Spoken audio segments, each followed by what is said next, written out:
Hi, I'm Sarah Gonzalez. Welcome to the news and why it matters. Day 2 in sunny but not too sunny Los Angeles, California. And we are joined by special guest Michael Knowles here at the Daily Wire. Yay! Thanks for having me. Thank you so much for being here. Most abused man here. It's true. I think that's my job here, is just to take abuse. I think it is. It is really funny, though. Well, as long as it's funny. The problem is they mean it. It's only funny when you're really serious. Glenn, top story. Top story. I mean, who hasn't wondered what the president's genitals look like? Me? Okay, me too. Yeah. But we have that news, and I think that is newsworthy. That is the news and why it matters. Okay. I actually have a good reason why it matters. Okay, Stu. Yeah, I'm sure you do. Look, to each his own. Yes. Actually, that's a curveball, though. I thought you were going to go to Kavanaugh, but I'll do tariffs.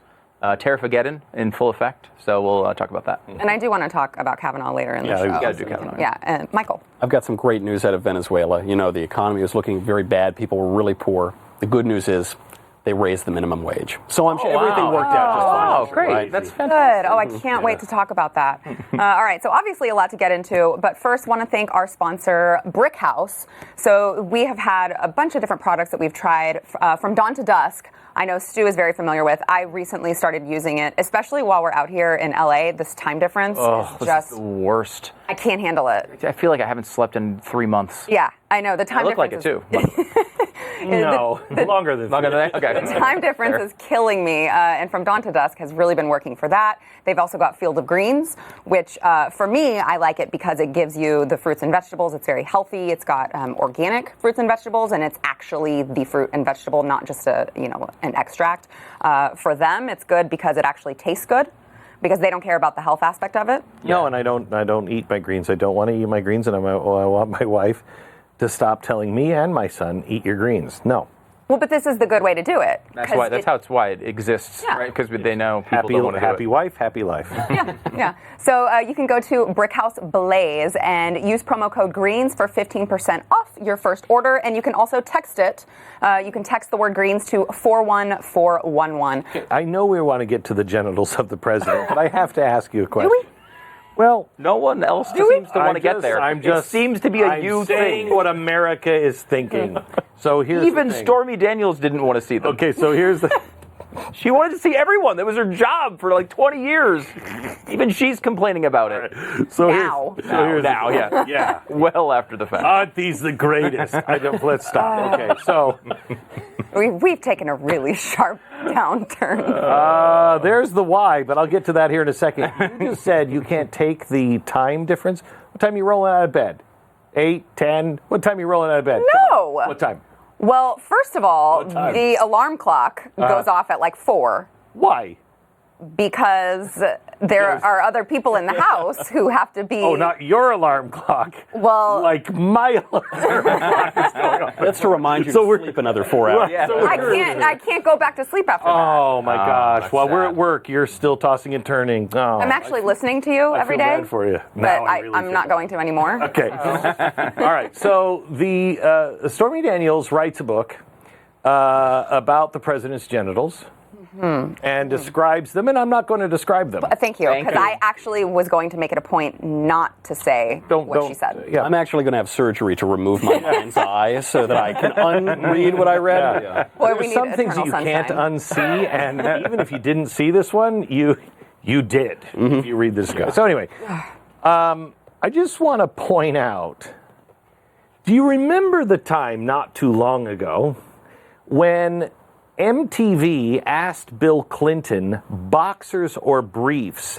and it was a scandal. How could you possibly ask the president what kind of underwear he wears? Okay? Yeah.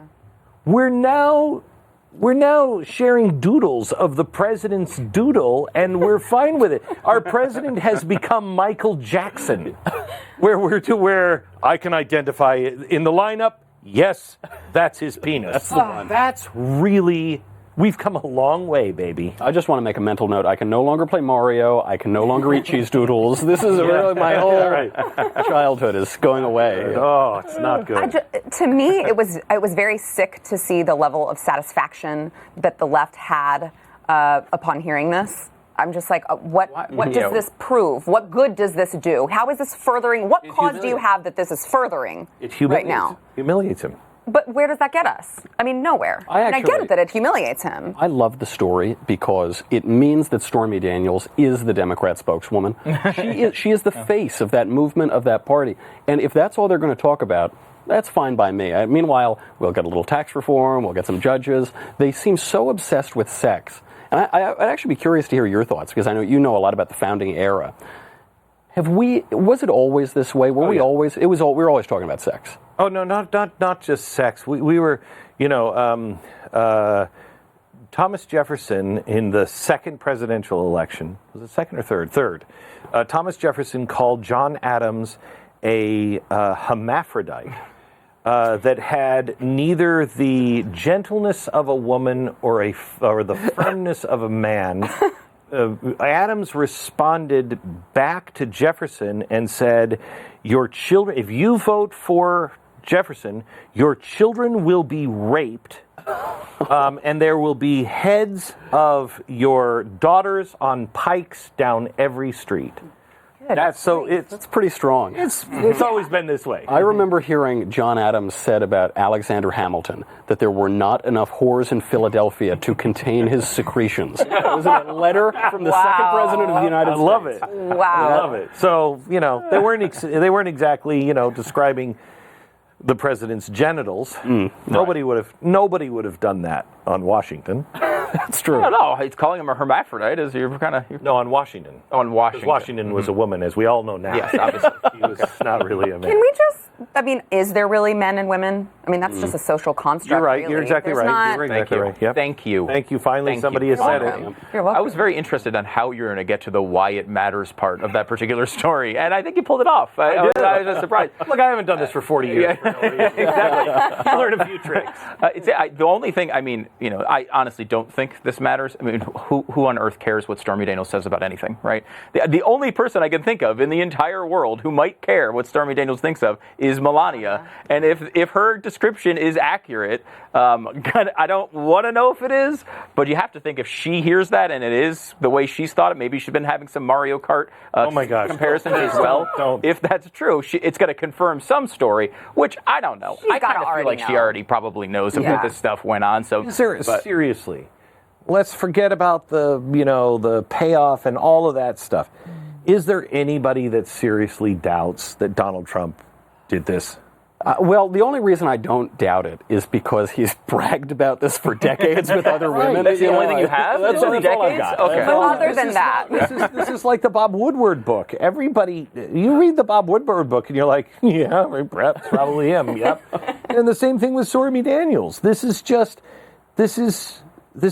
grotesque that we're interested somehow or another.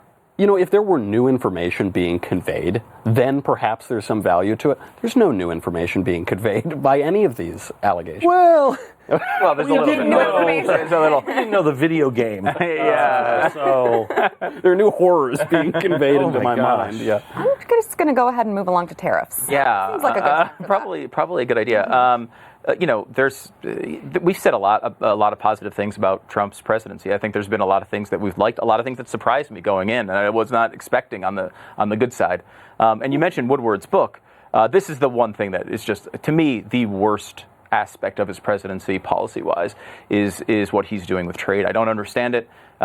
People keep saying, well, it's a negotiation. If you believe anything in the Woodward book, almost the entire book is about how much he hates free trade and how much he loves protectionism. There's about 3 or 4 chapters that are complete just arguments with him and Cohn and other advisors, and all the stuff about pulling things off of his desk. That all was around trade. And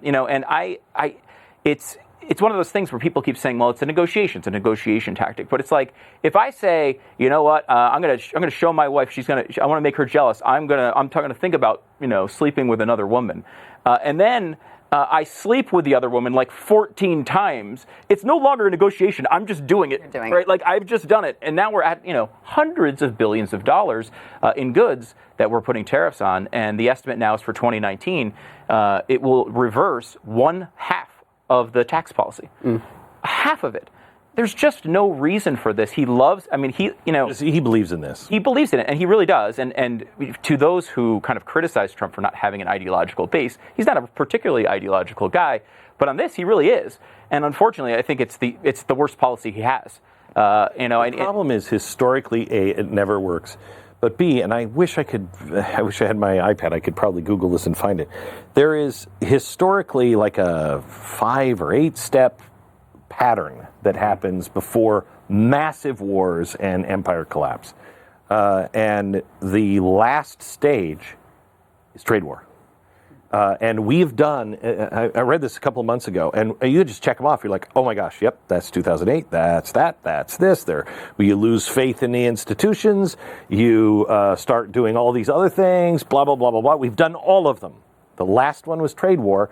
The next step is global war or actual war. Yeah. For a second there, I thought that you were going to say something like catastrophist, doom and gloom. So I'm really glad that you didn't go that route. Not with the Mario Brothers around. At least our president's button is bigger and it works. Thank Yeah, goodness. right, Speaking of the previous news story, the one hope I see in this story, though, is when he was negotiating with the European Union, he threw out this comment and said, well, I want to go down to 0 tariffs. Yes. Maybe I'll go to 0. And you can never tell. I suppose it's a feature of the president's mind that you can never quite tell what's going on.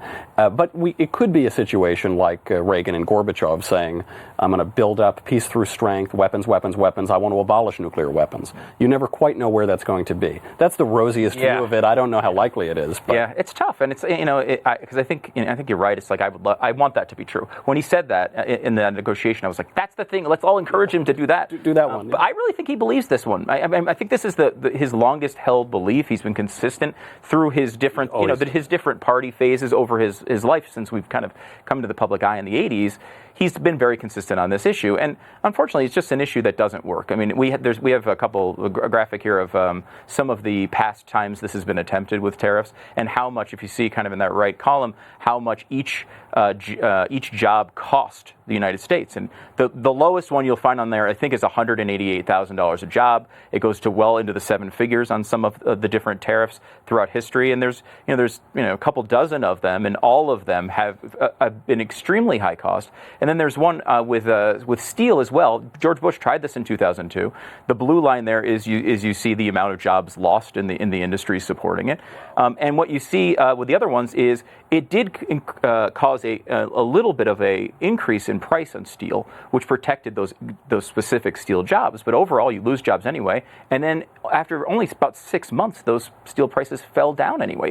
It's a policy that doesn't work. Do you think that all of his supporters who are, they support the tariff policy, sometimes I feel like they don't understand how tariffs work, and then sometimes I feel like it's just because they're going to support everything he does? Yeah, I mean, I think there's a lot of people who there's a somewhat of an emotional reaction to tariffs because we're sticking it to somebody else. But right, because they don't understand that it comes back to us.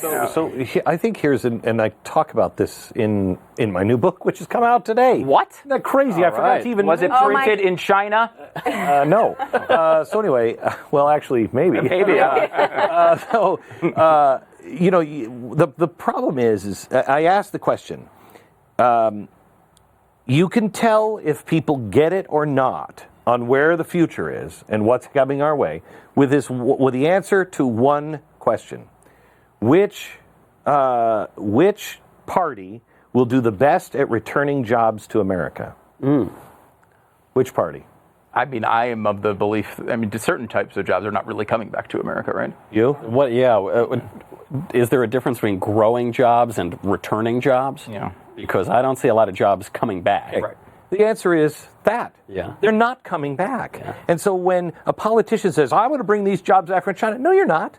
The most jobs that have been lost in the last few years have been lost because automation.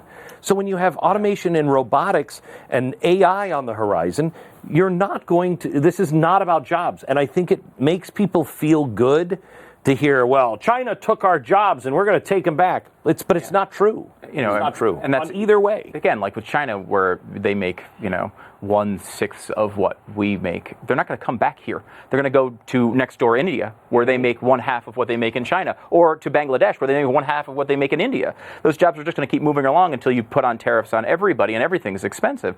And while I would say normally it's a terrible idea to go through a bunch of trade stats after your top story, I felt like it was actually an improvement, where you went from genital talk from the president to get into nerdy trade stats. It's the first time anyone ever wanted to hear nerdy trade stats. So thank you for the lead. Yeah, so final thoughts, Michael, do you agree with Stu on tariffs? Well, this actually, the one aspect of the tariffs where I think the future might not be totally lost is that exact point, which is that people don't want to talk about nerdy trade stats. They don't understand the relation of tariffs to taxation, how the two are similar, where the differences lie, where the future is.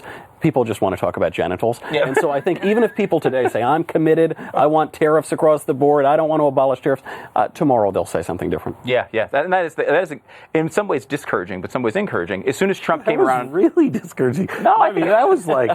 I know. It's not a core belief for the American people, I think. And that's, a positive if...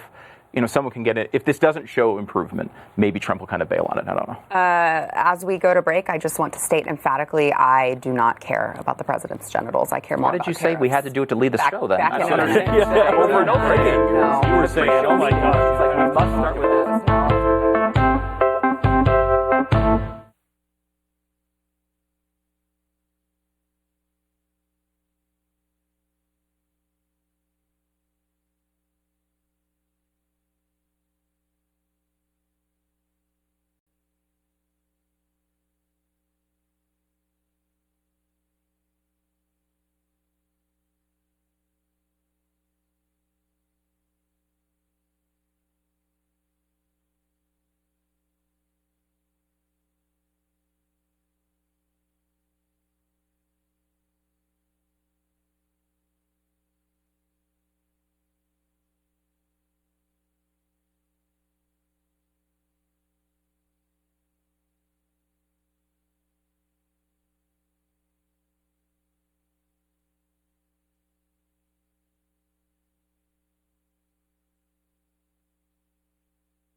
Before we get into Venezuela solving their economic crisis. Oh, wow. Solid. Yes, want to make sure to thank our sponsor, My Patriot Supply. I know Glenn has been working with My Patriot Supply for a very long time. I will not tell you, I will not confirm nor deny how much food I happen to have in storage. Because if somebody comes to my house and things break down, sorry, dude, too late. That's why I have shotguns. Okay? But love each other, love your neighbor, blah, blah, blah, blah, blah. It's obviously okay for us in that situation to come by because we're your friends. But I mean, Yes. you're Right. saying for others. You know what's funny is I do have a year's worth of supplies for my family and a couple of others. None of them include you guys. Wow. You're welcome. Michael, you're more than welcome. I dump it. Okay. I'm half of the couple of others, yes. So what's crazy is how many people are like, well, I know where I'm going. things break down, I know where I'm going. No, have you seen my gun safe? You're not coming here. In all seriousness, though, there's, we've got hurricanes going on. Venezuela 10 years ago It's true. was us, right? They were a completely different country. You never know. Genitalia. The horsemen of the apocalypse. It's an emergency. It's an emergency. it's an It's time to get your emergency food kit. So order a 2-week emergency food supply. Get this, it's $75. That's incredible. You're not going to find that anywhere else. 93 meals or something. Yeah, that's incredible. So you can go to preparewithnews.com. That is preparewithnews.com. Venezuela. I got to tell you, my wife's gone for 9 days. I'm going to have to order the emergency food supply just so I can live. It's perfectly cheaper than normal. eating out. Some who will remain nameless have done that. I don't know who, but some have. Well, you've seen the great news. Yes. You've seen it came out today. Venezuela was on the brink of collapse. People eating rats in the streets, starvation because of their tyrannical government. They fixed it. Because the government raised the minimum wage. Oh, wow. They raised the minimum wage. 1,000%, right? 3,500, I think. 3,500%. So now that they've raised the minimum wage, obviously it's a worker's paradise, right? Is that right? Yes, that's what happened. Either that or 40% of businesses went out of business overnight. I forget, it was one of those two things. 200% inflation since August. The bolivar is down, I think, 2/3 in value. It is a total apocalypse. So did you see last night Maduro was out eating steaks? Yes. He ate, I believe the bill came to, this is actually being reported, $275 steaks. That's not inflation adjusted. That's 275 real dollars, while his people are starving in the streets. Half of his businesses are going out of business. The thing that strikes me about this, first of all, it shows us that there's only one real minimum wage, which is $0. Because you don't need a job, you don't need... But it also shows us being on the left means never having to say you're sorry. Do you remember for years they told us how wonderful Hugo Chavez was? Before Hugo Chavez, Venezuela was actually looking up. Things were looking on the up and up. Chavez comes in, socialism comes in, destroys that economy. No apologies. Sean Penn, no apologies. Michael Moore, no. Danny Glover. The American left has not even apologized for the Soviet Union. This has gone on for a very long time. But it just I wish that we could point to that. The next time Alexandria Occasional Cortex goes out, I stole that from Steve Hayward, but I love that line. The next time Ocasio-Cortez goes out and says, we need socialism, it's a wonderful thing. If we could just point to that and say, can't you admit it? Can't you admit you were wrong? We do point to that, and then they say, but that they did it the wrong way. Yeah, they did it the wrong way. Not that kind of socialism. Right. Our way will be better. It's such a strange time with this going on for the Democrats to embrace democratic socialism here. What an odd time to pick that one overtly. They've been doing it, behind the scenes, I think, for a long time, but they're now admitting it, which is a strange time. But to your point of how long this was praised, we were just talking about this. To go to the documentary film Parks and Recreation, I was watching an old Parks and Rec episode, and the Venezuelan delegation comes to visit them in Pawnee, and they're their sister city, and so they're the Parks and Recreation Department from Venezuela, and they come, and they're like, the comedy out of it is, they're militaristic and they're kind of chauvinist and they say inappropriate things, but the part of it that was about America was the Venezuelans insulting the Americans and saying how much better their country was, how they never had a budget shortage, how they had beautiful parks with monorails and all of these other things. And it was basically embarrassing her because she had this, they go to show this park and he says, oh, is this the dirt hole you're trying to make into a park? She's like, no, this is just a park. And it's like, we're here. Right, but like this is the left's way in culture, right, to say, Venezuela is doing this great thing, and we think so little of them. That's right. And this is just a few years ago. Now we fast forward, and the entire country is going broke, and yet again, they never have to say No, it's not going broke. It's far from. It's already You're past. eating dogs and rats and zoo animals. I mean, this is tragically sad. We have not said this on the air before.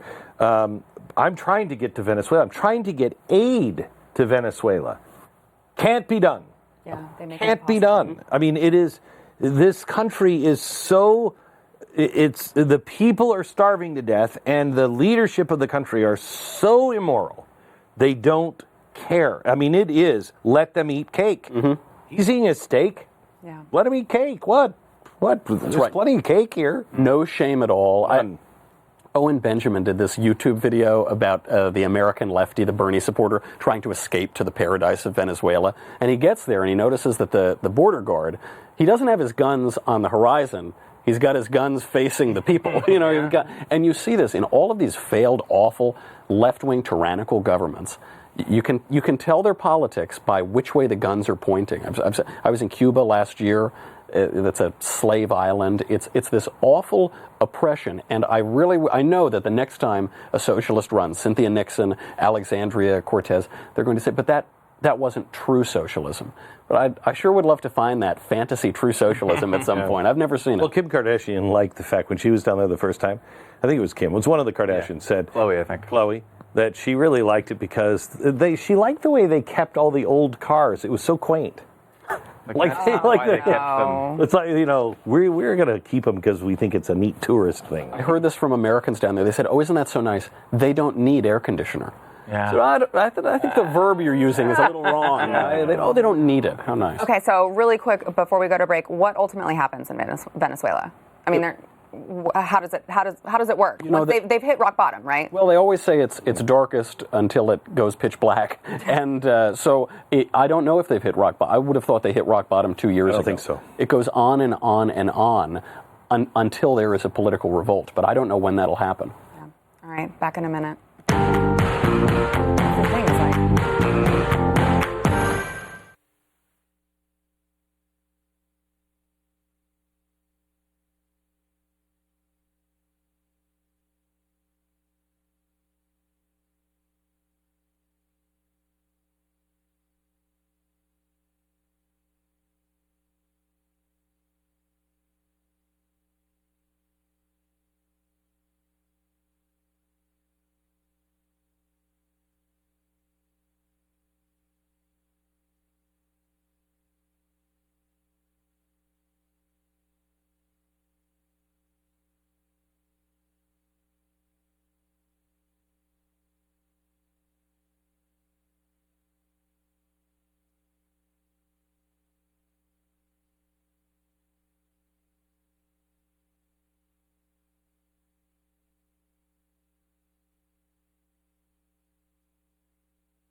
In case you didn't hear earlier, Glenn's book is out today, finally, Addicted to Outrage. He's actually sitting here reading it. No, I'm just looking. Okay, so the cover was printed in the USA. But if you look in the front, and I had to push hard for this, but you see in the front that the actual book was printed in North Korea. Really? Oh, yeah. Choice. Oh. Yeah, so I thought we could go with China, but I thought, well, you know what? Yeah. We can get it cheaper with real slaves. They pressed each paper with their feet. Wow. Which was nice. Each page. Wow, what a story. We'll see you guys in overtime. That's impressive. Yeah. Negotiations already paying dividends. Yeah.